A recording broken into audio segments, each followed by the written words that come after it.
about money, behavioral economics, market psychology, risk theory. It all sounds advanced, scientific, cutting edge. But what if the principles that govern how we make money, build business, invest, panic, chase, and lose were already written thousands of years ago? What if the Bible diagnosed financial behavior long before Wall Street did? Here's the uncomfortable truth. Most financial struggles are not caused by lack of income. They are caused by misunderstanding. Misunderstanding risk, misunderstanding enough, misunderstanding freedom, and most dangerously, misunderstanding ourselves. The psychology of money didn't invent these concepts.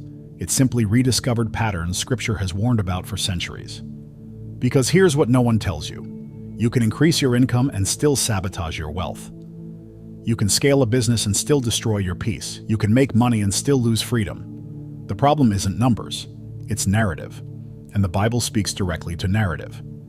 In this video, we're going to unpack 20 powerful lessons about money that modern psychology confirms. But Scripture taught first. You'll see how ego affects investing, how volatility is the price of growth, why defining enough changes everything, and how generational thinking rewires your financial decisions. This isn't just about building wealth, it's about building wisdom. If you like our content, consider supporting our ministry through the link in the description. Because when you begin to align financial psychology with biblical truth, something shifts. You stop reacting emotionally, you stop chasing status, you start building structure.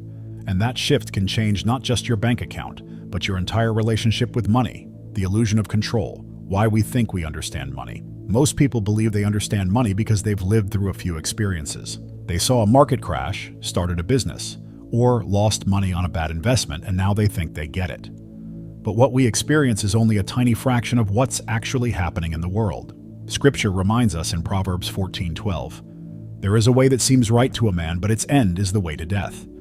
In other words, perception is not always reality. And when it comes to how we make money, perception can be dangerously misleading. He often explains that no one is irrational in their financial decisions. They are shaped by their story. The person who panics and sells stocks during a recession isn't crazy. They might have grown up watching their parents lose everything. The entrepreneur who refuses to invest may have experienced business failure early in life. Ecclesiastes 9:11 says that time and chance happen to them all, reminding us that luck and risk are always present. Sometimes a decision fails not because it was foolish, but because the outcome included variables no human could control. Consider the difference between risk and providence. A man may invest in the S&P 500 with sound reasoning, long-term discipline, and historical probability on his side. Yet a short-term downturn makes it look like he made a terrible choice. Did he lack wisdom? Not necessarily. Proverbs 16:9 says, "The heart of man plans his way, but the Lord establishes his steps." Even in the world of investing in business, outcomes are not fully in our hands, and humility must accompany every financial strategy. Another danger is believing that someone else's financial path is meant to be ours. An 18-year-old starting to make money should not follow the same investment strategy as a 55-year-old preparing for retirement. A single entrepreneur building a business has a different risk tolerance than a father of three. The Bible shows us this principle clearly in the parable of the talents, Matthew 25:14-30, where each servant was given a different amount according to his ability. God does not measure faithfulness by comparison, but by stewardship.